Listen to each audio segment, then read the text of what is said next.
On the Ghealach, the Irish word for the moon.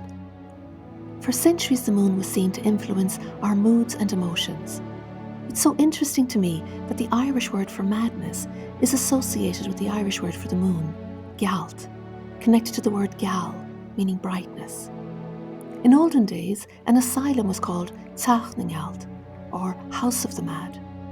In Kerry there was a valley called Glán na Ngealt, Valley of the Mad, which has a Tubber na Ngealt, Well of the Mad.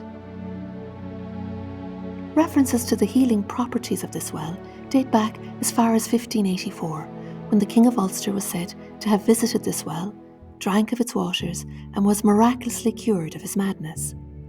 Some healing wells in Ireland were later found to have small doses of lithium in them, as are used in modern medicines today.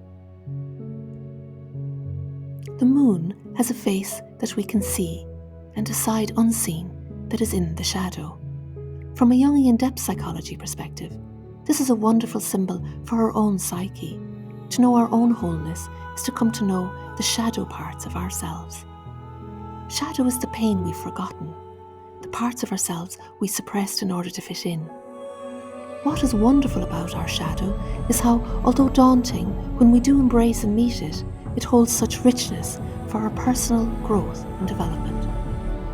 How wonderful that we can be reminded of this when we look up at the night sky and see on the Ghealach, the Irish word for the moon.